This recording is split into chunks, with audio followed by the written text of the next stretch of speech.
Xin chào quý vị, chào mừng quay trở lại kênh Trí Tuệ Phật Học. Đây là series Hiểu Đúng về Đức Phật. Tập 14, Di sản của Đức Phật và giá trị của Phật Pháp.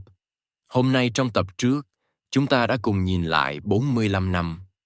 Đức Phật không ngừng hoan truyền Phật Pháp, từ bài Pháp đầu tiên tại vườn Lộc Uyển cho đến khi giáo Pháp được lan tỏa khắp nhiều vùng đất. Nhưng điều quý giá nhất mà Đức Phật để lại cho nhân loại là gì? Vì sao sau hơn 2.500 năm, những lời dạy của Ngài vẫn còn nguyên giá trị? Đó cũng là nội dung khép lại toàn bộ series Hiểu Đúng về Đức Phật. 45 năm sau ngày chuyện bánh xe Pháp tại vườn Lộc Uyển, Đức Phật đã đi khắp miền Bắc Ấn Độ, đem những lời dạy của mình đến với mọi tầng lớp trong xã hội. Từ vua chúa đến người dân thường, từ những học giả uyên bác đến những người chưa từng biết chữ, từ người giàu sang cho đến những người nghèo khổ. Suốt cuộc đời ấy, Đức Phật không để lại một tòa lâu đài, không xây dựng một đế chế, không truyền lại ngải vàng cho bất kỳ ai. Điều duy nhất Ngài để lại là Pháp. Đó cũng là di sản vĩ đại nhất của Đức Phật. Đến năm 80 tuổi, Đức Phật biết thân tứ đại đã đến lúc hoại diệt. Sau chuyện hoang hóa cuối cùng, Ngài cùng chư Tăng đi đến thành Câu Thi Na. Trên đường đi, Đức Phật vẫn tiếp tục giảng dạy như những ngày đầu tiên.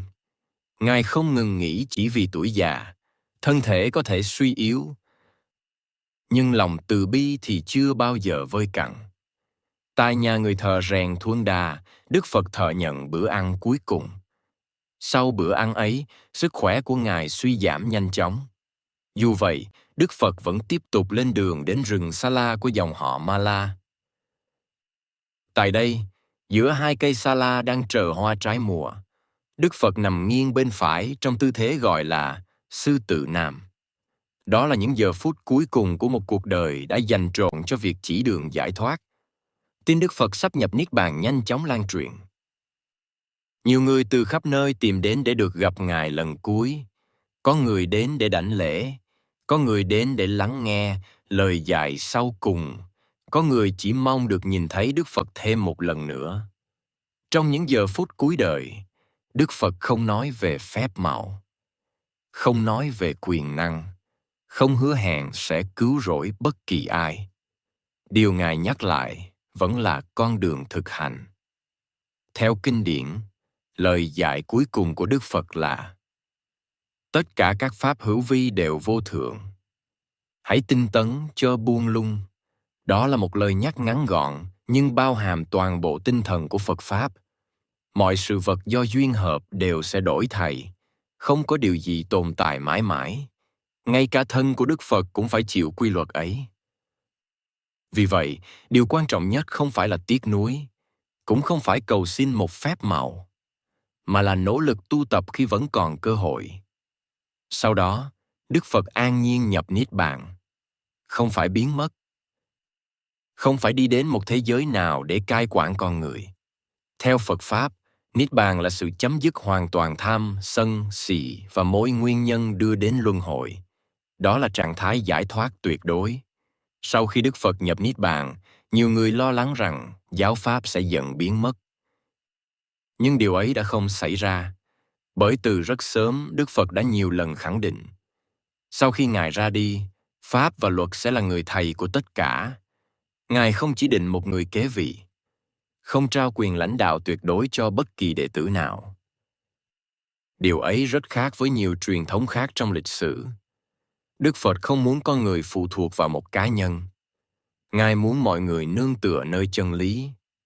Chính vì vậy, không lâu sau khi Đức Phật nhập Niết Bàn, kỳ kết tập kinh điển đầu tiên được tổ chức. Các vị A-la-hán cùng nhau ôn tụng và hệ thống lại những lời dạy của Đức Phật để tránh sai lệch qua thời gian. Nhờ sự gìn giữ ấy, giáo Pháp được truyền từ thế hệ này sang thế hệ khác.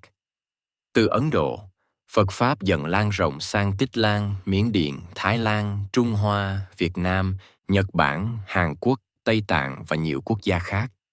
Mỗi vùng đất có thể phát triển những truyền thống khác nhau, ngôn ngữ khác nhau, văn hóa khác nhau, nghi lễ cũng khác nhau, nhưng cốt lõi vẫn không thay đổi. Đó là con đường giúp con người hiểu rõ bản thân để chuyển hóa khổ đau. Trải qua hơn 2.500 năm, thế giới đã thay đổi rất nhiều. Các đế quốc từng hùng mạnh đã biến mất. Không ít nền văn minh chỉ còn lại trong sách sử. Nhưng những lời dạy của Đức Phật vẫn tiếp tục được nghiên cứu, thực hành và ứng dụng trên khắp thế giới. Vì sao điều ấy có thể xảy ra? Có lẽ bởi Đức Phật không đưa ra một hệ thống niềm tin chỉ phù hợp với một thời đại. Ngài chỉ ra những quy luật vốn luôn tồn tại. Con người ngày xưa có tham lam. Ngày nay cũng vậy. Ngày xưa có sân hận. Ngày nay vẫn vậy. Ngày xưa có lo âu, sợ hãi và chấp trước. Con người hiện đại cũng không khác. Khoa học phát triển giúp cuộc sống tiện nghi hơn, nhưng không thể thay thế sự bình an trong tâm. Tiền bạc có thể mua được nhiều thứ, nhưng không mua được hạnh phúc bền vững. Thuốc men có thể chứa nhiều căn bệnh, nhưng không thể chứa tham lam hay oán hận. Chính vì thế, những lời dạy của Đức Phật vẫn giữ nguyên giá trị. Không phải vì chúng cố xưa, mà vì chúng nói về chính tâm con người. Một điểm đặc biệt khác của Phật Pháp là không khuyến khích sự tin tưởng mù quáng. Đức Phật nhiều lần khuyên mọi người đừng vội tin chỉ vì truyền thống. Đừng tin chỉ vì số đông. Đừng tin chỉ vì người nói được kính trọng. Hãy quan sát, hãy suy ngẫm, hãy thực hành.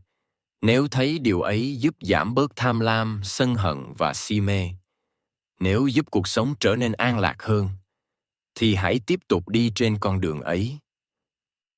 Tinh thần ấy khiến Phật Pháp luôn mở ra cánh cửa đối thoại với trí tuệ và trải nghiệm. Không ép buộc, không áp đặt, không yêu cầu phải từ bỏ lý trí.